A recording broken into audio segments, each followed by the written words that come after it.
13.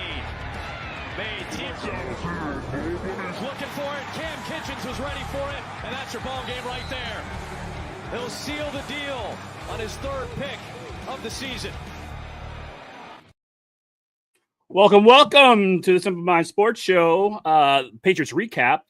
Obviously, we were going to be talking about the 28-22 loss to the LA Rams on Sunday. We're going to get some pros, maybe a pro, some observations, and a lot of cons about this game because it was ugly in the second half. But first, let's do some opening takes. Bobby, please, by all means, take it away. Oh, that's me. There it is. It is very exciting to watch Drake May. He played a great game. It is fun to watch him play. He is quick. He is efficient. He is exciting to watch. However, we do have to be careful with the turnovers. That is now another 2 that he's played, including a second time where he's thrown a game-ending interception.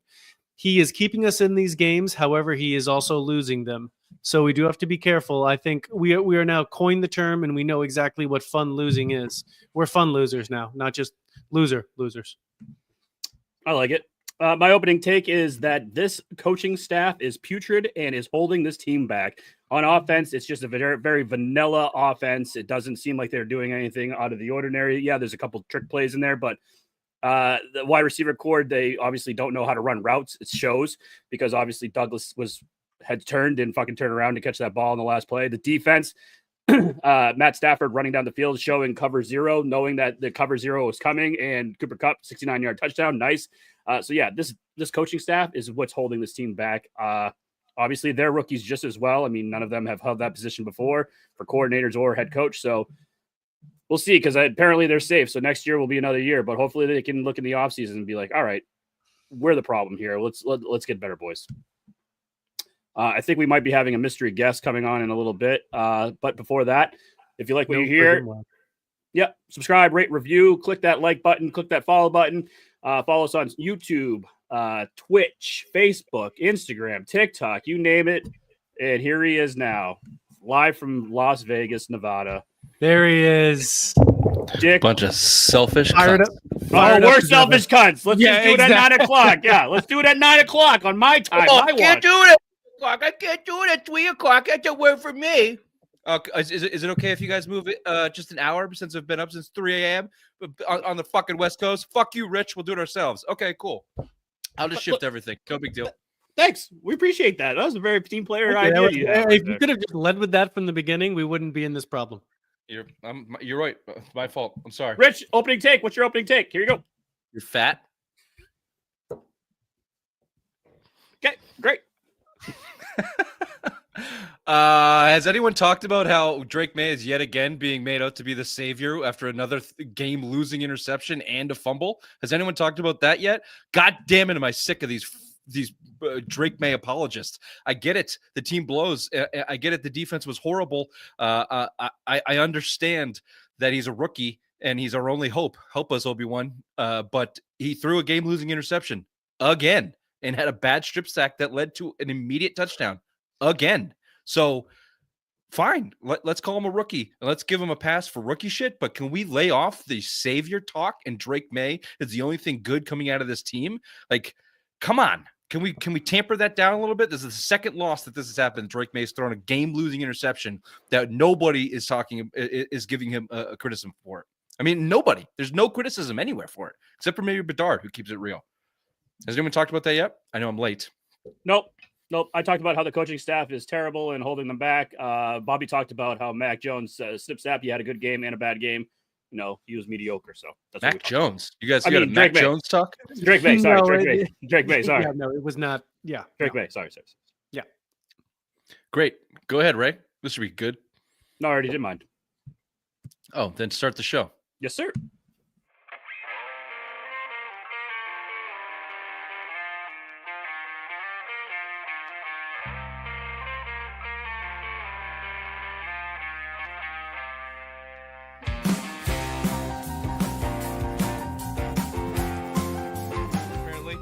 The Celtics are dumb front-running pussies.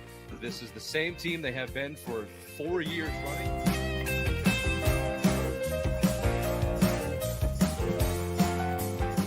Well, my worst nightmare came true. Missoula and Mayo are friends. What the fuck? Apparently, they've known each other since Virginia. They have these docking sessions where they talk about ball and managing people. I'm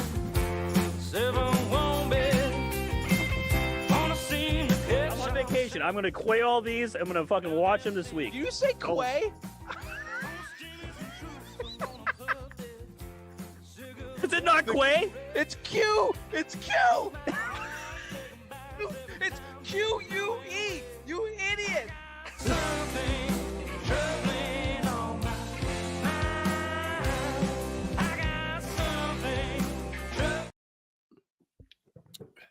And welcome to Simon Sports Show. I'll take it from here, Raymond. This is Snip Sap. We've got another loss on the docket for the old Patriots. I am coming remote from Las Vegas and very underprepared. So welcome to the show. If you're watching on YouTube, you're welcome. I have a beautiful plant behind me. Bobby found a new room. It looks good. Ray, if you're listening on your favorite podcast platform, rate, subscribe, review, tell your friends, tell your mothers. We're going to do our best not to anger Ray enough where he leaves camera for a mental health break tonight. That was the first time in 5 years. Well, you're fucking doing a great job. You're doing a great job already. We absolutely broke him like a young calf. So we'll try not to do that tonight. We'll try to keep it civil, okay? Because someone needs to. The Patriots aren't doing it. Certainly their coaching staff's not. We've got pros, cons, and observations from Chief Bobby, as always. Talk about the loss. Here we are sitting at 3-7. I feel like I was only 2 minutes late, but I've really missed a lot. Bobby, can you repeat your opening take or overall assessment of the game on Sunday?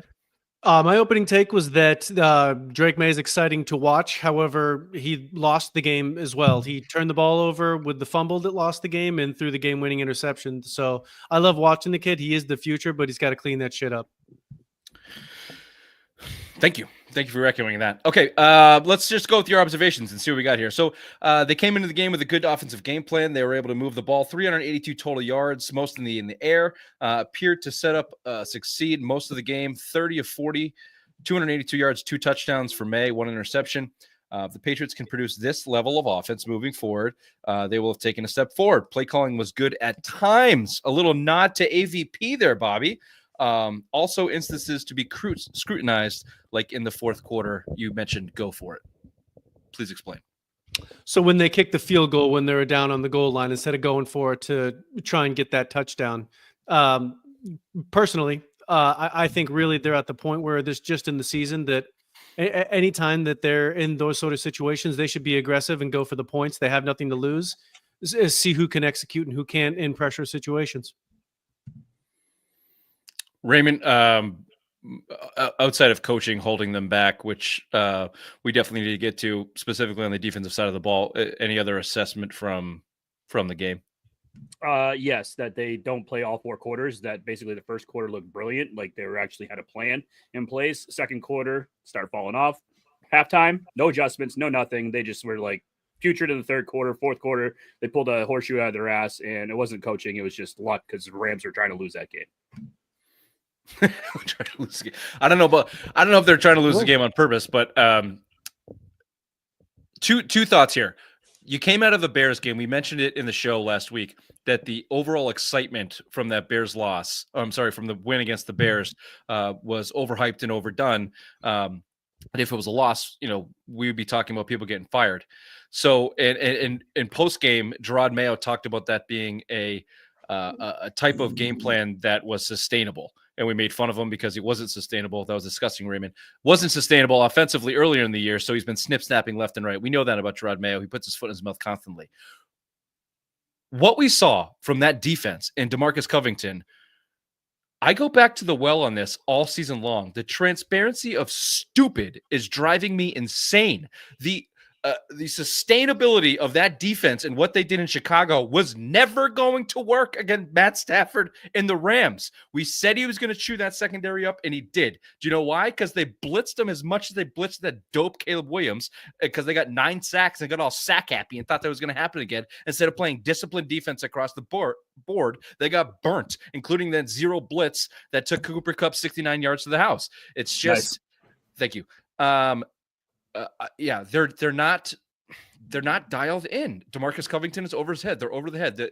It's repeat offenders at this point. We keep saying the same goddamn thing. You can't go into a game plan against Caleb Williams and the Bears the same way you go against Matthew Stafford and the Rams. And that's what it looked like they did defensively for large swaths of this game,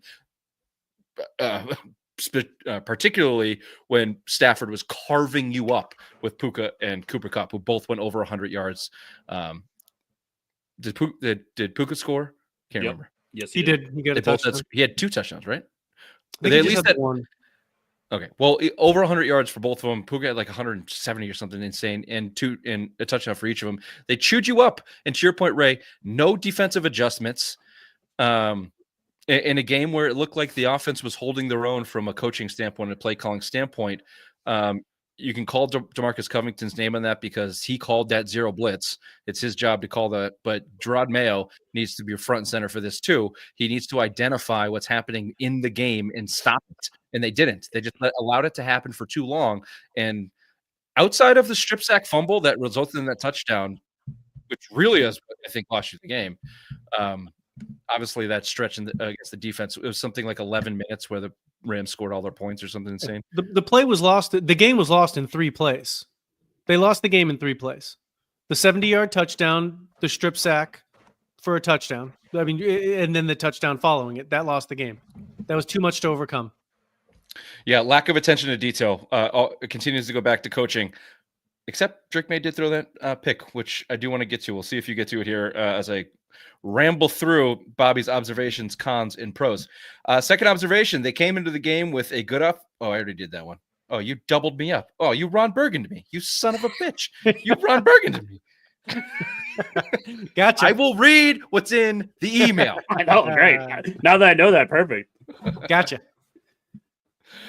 Okay, here's a con, also known as a negative. May throws another game ender, as we've mentioned. Clearly, there was miscommunication between Douglas and May. I side with May, says Bobby. Douglas seems like an idiot. Regardless, they need to take better care of the ball in that situation. He appears to have other options available. This is fun losing. Yeah, I was not fully engaged to that game, but went back and watched all of it. But the first thing I went back and watched was the interception. He has Kendrick Bourne up the sideline, single coverage, beats his man. He's got a check down to Ramondre Stevenson that could go for 17, 20 yards. He throws it. The read is probably correct. If you talk to football people, it's a cover 2. He throws it to the middle of the field to probably what his best receiver. But Hunter Henry, this could be an AVP problem, because what the fuck is Hunter Henry's route doing there? It's like a mid post in no man's land that inevitably draws that second safety, and Pop Douglas apparently takes it upon himself to go deep because he sees the secondary vacate the area, and May throws it into the middle of the field. We don't know who was wrong in that. Douglas. Pop Douglas said he was running his route. It was Douglas. You know how I know it was Douglas? Because May took the blame in his press conference. And he said Douglas was running his route, I guess. So just he's good at just throwing those subtle little like I'm right. the idiot. I'll take the cut. I'll take the hit on this. I'm the franchise guy. I'm the franchise guy. I'll do it. You just can't do that in professional football. You can't. If you're Pop Douglas, you can't ad lib in professional football. You can't do it. So it cost him the game, but also maybe a bad decision by Drake May. There's a lot of defenders in there, and he had 2 other options that were certainly the throw seemed a little loose too. There wasn't a lot of pop behind that throw. He just you can't just throw a loosey goosey in the middle of the field. That is what it looked like. Yeah, I keep hearing about the pressure too that he was facing. Someone dove at his ankles. He didn't get hit in that play. There was no pressure. I think we're gonna move on from the interception. Ray, final thoughts on the interception? I mean, he tried to blaze of glory. He tried to go for it. Didn't work out. Mistakes by both the quarterback and the wide receiver. Shit happens. And unfortunately, marred a very good game that he had. He had a very good game. I thought he was going to get 300 yards. Do you know the last time they had 300 yards in a passing game? Week 1 of 2023 with Mac Jones. Woof, woof, woof. Mac Jones, baby. That's why it was on my brain earlier. Here's a pro. Bobby's pregame analysis was fucking spot on. I said the offense would look better. It did. You said the key to the game with the Pats line versus the Rams front seven. It was Rams forced a May fumble leading to a Rams touchdown, and Pats can't punch it in the goal line. I said the Pats score late to make it closer, 27-20. They did make it 28-22. Stafford lit him up since he is not a lesbian. True. Fact. You called it. You called it. How was that parade today in Connecticut? Good? I already described that to you previously. I could do it again if you'd like. I'd like to, because the listeners probably want to hear. I marched my dick right in your mother's ass. Yep. You're spot on that. I think, to be fair, we did the analysis of the offense last year in the points per game in our "Do they want to get rid of Drake May" segment? Or I'm sorry, not Drake May, Alex Van Pelt segment. And Drake May's average point total in his 3 games that he started, not counting the Jets, we don't count that one, was 17 points. But in each one, it went up. It was 17, then it was 16, then 17, then 19. So the trend there is 21 or so, and they got 22. Yep. So that's a pretty good trend line. And you did call the late score, Bobby, to make it closer than what it seemed like. Killed it. That's the best. That's the one I like the most, is knowing the game script. Anybody can pick a key to a game, but when you call the game script, that's when you're Fucking dialed in. Bobby's going to need in 9 months, he's going to need a vacation because he's going to have another kid after fucking his old lady after all this prediction. He's so hot right now. No. She's fixed. She's fixed. Can't happen. Yeah. You're about to have a brother, Raymond. Bingo. We've got some, what is this, Ray's? Yeah, sorry. So this is my stuff. I was just throwing up some like live reactions during the game. I was just jotting down some notes. So take it if you'd like. If you're not, well, just read it off, ramble it off. Let's see if anything catches our ear, and go from there. I know. I already know what I want to talk about. So read it all, and then I'll go back to what I want to talk about. All right. So the Patriots' first drive, great kickoff return by Baker to the 45. It was 3rd and 5. Time in the pocket to pass to Henry for a first down. So great right there for our 3rd down conversion. Rams blow up the play, personal foul, chop block, 15-yard penalty on the Patriots, 3rd and long. Pass to Booty right through his hands, punt. That was the key of the first 2 drives because they couldn't catch the ball. Second drive for the Patriots, screen to Pop Douglas, 14 yards, all out blitz, May scrambles, which is nice that when he sees the blitz, he can identify that, scramble, throws to Pop Douglas for 28 yards on 3rd down. Screen to Austin Hooper for 20 yards to the 12. Great ball to Bourne, touchdown, 7-0 Patriots. I mean, that was a great second drive. They did some fixing on that, the coaching plan. Fixins? Huh? He's thinking of Thanksgiving and all them fixins coming up. No, fixins. They fixed some stuff up. They adjusted in the first quarter. Then the second quarter just turned around. They defense didn't do much. The biggest thing I wanted to talk about was tapping the table. Bobby. I know, I fucking can't stand Bobby. The Patriots' 5th drive, which was in the second quarter, Stevenson saved May's life. I don't know if you guys saw that when he picked up that blitz. Basically, that middle blitzer was coming all fucking game. The rookie, I don't know his name. Bobby probably does because he's college football Bobby. But that middle blitzer was coming all day, and Stevenson saved May's life by picking it up. The blitz up the middle, O-line getting free runners in the last 2 drives. May gets Rams to jump, 3rd and 5, so first down. Made a Hunter first down. Thank God May gets the ball out fast because the Rams are coming quick. It seemed like the defensive presence was there all day in the second quarter and on. False start for New England, 5 yards. Michael Jordan. May scrambles out of the pocket. Presence is looking better and better each week for this kid. All out blitz. May throws it up and out of bounds. 4th down, field goal, 14-10 Rams. Okay, good. All right. Yeah, I know. You said ramble. I'm fucking rambling, baby. Yeah. I just want to go. I want to go back to. I have 2 points from this. I want to go. First one I want to go to is Kendrick Bourne. Kendrick Bourne was not sat last week because they wanted to get the young kids time. He was benched. Yep. What other reason? It certainly looks that way based off of the amount that he played. Well, the only reason was that he was reported that he wasn't understanding the playbook. He was constantly running the wrong routes. He hasn't been understanding the playbook since he fucking got here. I don't understand the Kendrick Bourne hype train either. This guy has been hyped up since he's come from San Francisco. He went in Patricia's doghouse. He didn't play a hell of a lot last year. Every time he got out there, he was doing something stupid and wrong until he blew his Achilles. And this year, he's been benched again. He had one of the drives 2 weeks ago that he single-handedly sabotaged with a false start and then a stupid route that he ran 2 yards short of a first down. The guy is not attention to details. He got benched. That's the point. KJ Osborne was in there. We all wondered why over Kendrick Bourne when they said they wanted to get the kids playing time. Didn't add up. Now Tyquan Thornton is cut and Kendrick Bourne is scoring touchdowns. He got benched. So settled that. The second thing that's been pissing me off, sorry to go back to Drake May, but the amount of attention that he gets and praise for playing off script. Is anyone praising him for playing on script? Can I get a couple fucking on script plays? Does everything have to be extending the pocket and extending the play and Brett Favre this fucking thing and throwing losing interceptions? When they can drive down the field and connect on every play that is designed to hit with Drake May throwing the ball, then I'll be impressed. It's pretty hard to read off of a 99 menu with crayons that Alex Van Pelt is scribbling up at the restaurant. So it's pretty hard for Drake May to establish what is actually going on in the playbook. So maybe that's the problem, Richard. It might be. He can't read crayon good. Here's another pro. Oh, you already did that. God damn it. Did you fucking burgundy me? You burgundy me again.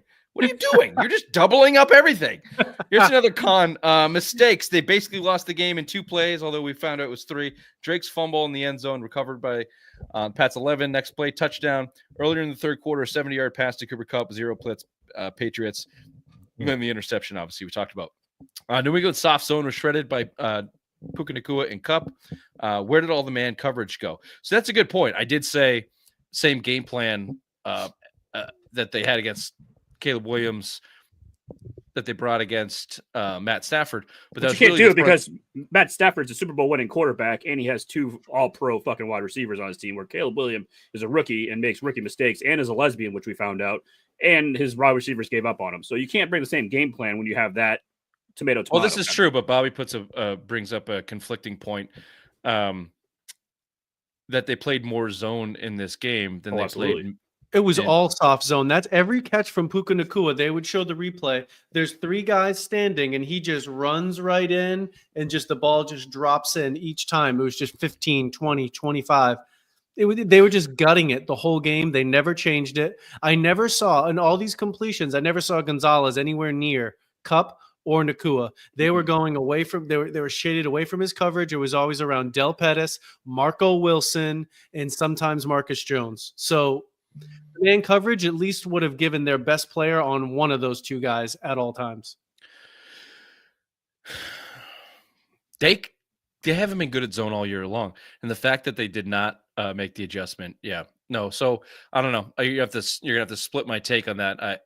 I feel like their aggression was similar that they had with Caleb Williams, and they thought that they could rush and get to the quarterback, but they didn't have enough confidence in their secondary to man up against Kupp and Puka, which fine. I sure. You don't think Marco Wilson and Jonathan Jones or even Gonzalez, which is a different kind of player than the shifty guys and Nuka and Kupp.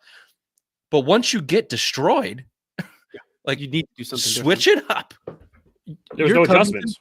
Oh, sorry. Go ahead, Raymond. No, I'm just saying there's no adjustments. It was like they're beating us that 69-yard touchdown to start the half. It's like they didn't adjust. They kept in zone, and they just kept doing the same old. And just saying, well, hopefully we can stop him and just get a field goal out of it instead of just playing man defense and having Christian Gonzalez go up against Nacua or Kupp.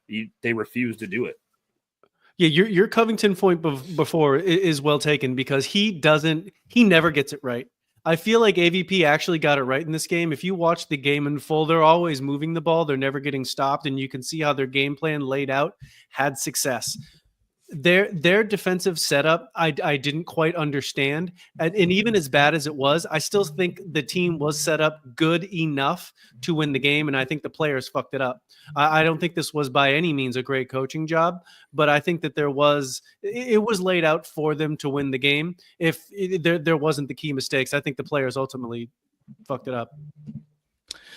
Their defense hopefully will start to take some heat here as we move forward. If Drake May can continue to, push the Patriots into, out of offensive obscurity.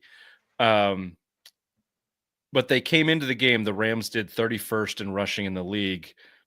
They went on to rush for 6 yards a carry in this game. Sounds about right. Not the first time that we've seen that this year. We had the return of Christian Barmore, who ended with 6 tackles. I don't know how many plays he was actually out there. I feel like he probably played like a third of the snaps. He played like all third downs, and he was in there more at the end. I was gonna say he got more snaps towards the second half. Yeah. First half, it seemed like it was just third down. Well, we're obviously not going to hold that against Barmore's first game back. But the run defense is clearly a problem, and when you can't stop the run, it sets up everything else. And they have a lack of talent. We know this. We know the roster has a lack of talent, so it shines a spotlight on the coaching decisions even more. And Covington's way over his head. And if you can't make adjustments in game, then you're going to continue to get burnt. That being said, overall, to bring it full circle, 2+ minutes left. You're down 6 with the number 3 overall pick, ball in his hands, timeouts in your pocket, and he threw the game-losing interception. They were in a position to win that game. However you want to slice it, they were in a position to win that game. Let me just throw some Second time in 3 weeks. Where's that time of possession? 26 first downs to 19. The Patriots led. They had a better third down efficiency. 73 total plays to 51. The Patriots led. They had a 37-22 time of possession. So penalties were about the same. They had 7 penalties again, but only for 45 yards. They had 2 turnovers, so lost the turnover battle. All of that, and they're still in a position to win the game. So, and your rookie quarterback throws a game-losing interception. I guess, dare I put a silver lining on the end of this show and say, is there possibility that they are moving in the right direction to play as poorly as they did, as we've outlined for the last 25 minutes, and be a bonehead miscommunication interception away from giving themselves a chance to go down there and win it on the last drive? Yeah, I think in the last 4 weeks they've played again. We've ever since the Mayo called them soft, they've been competitive in all games and had a chance to win all games. And I think offensively there was they took a real step forward in this game. We'll see if it translates, but what they did looked like they were set up for success. They legitimately moved the ball in a non-fluke way. Can I ask you a question, though, before we go any further? I know you want to end the show, but on the 8th drive, Jalen Polk is a fucking cunt and pretty much single-handedly screws the whole thing up. Jalen Polk fucks up on the block, on the safety, run stuffed on 3rd down, 4th and inches now. So then they go to it. I don't know if you remember this, but then they were doing some trick play where it was going to be a wildcat. May went out to the side, lined up as a running back, and then Polk false starts. So now they can't go forward on 4th and inches. They kick the field goal. That could have been the whole change right there. If they would have been able to punch that in without the stupidity of Jalen Polk, I think this would have been a different game. The other stupidity that I want to talk about is that punt. I don't know why they didn't have them repunt on the penalty that they had, where it got them down to the 10 for the Rams. I don't know if you guys know what I'm talking about. I recall, yes. 4th quarter, Rams had the ball. They punt it away. There's a penalty. I forgot what the penalty was. Illegal formation, I believe it was. And they didn't want Mayo didn't accept the penalty, just took it at the 10. Why would you repunt on that situation? I don't understand what that was. Yeah, I don't understand what that was. That was another rookie coaching mistake, I think. Always repunt. Yeah, probably just not dialed in. Yeah. Yeah, I think those examples are everywhere, but I don't even know if they're not dialed in thing is getting better. But I think they're playing harder. Drake May does make a difference. You are going through the rookie woes. If the offense continues to look like it does, we will see Alex Van Pelt next year. We'll see this entire team in its entirety next year, whether they win another game or not is my thinking. If you have games like this and all losses for the rest of the year, they're bringing the band back. So I don't know if that's a good thing or a bad thing. Back if he keeps fucking it up. I think so. I think it was Breer or Bedard. One of them said that pretty much they're all safe. They're coming back next year. Because he's replaceable. He's not developing a quarterback. I think they're all coming back. I think they're all going to get another kick at the can. And I think the growth is not linear and it's incremental. Drake May has a big thing, big part in that. And the lack of talent and the injuries on defense is, a massive excuse maker for how they're playing back there. So yeah, if you were on my train to fire the offense coordinator and restart, I don't think we're getting that. So you got to hope that they actually get their shit together and look decent, and Drake May kind of figures his stuff out. How many times has there been a rookie quarterback and a rookie head coach to start a season? Felger and Maz did this quite a few. Pretty frequently. Is it? Yeah. All right. That's Generally, the rookie coach comes in and or the GM picks his coach, who picks a quarterback, and they kind of roll from there. But a rookie coach, a rookie offensive coordinator, a rookie defensive coordinator, a rookie GM, a rookie quarterback, that combination probably hasn't happened before. That's probably tough to come by, to have guys, and we've talked about this, so we don't have to do it on this show, but you're feeling that pain. You're certainly a veteran at one of those spots away from maybe another win or two this year. I would put it that way. If you had a more veteran head coach or a more veteran defense coordinator, more veteran offensive coordinator, you're probably squeezing out another one of those wins, whether it be Miami or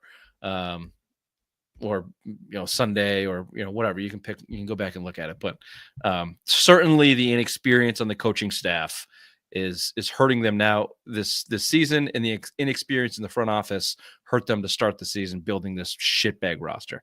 And the only reason it's looking the way it is Drake May. So I started off by shitting on him because he deserved it, because he threw another game-losing interception and another game-losing strip sack.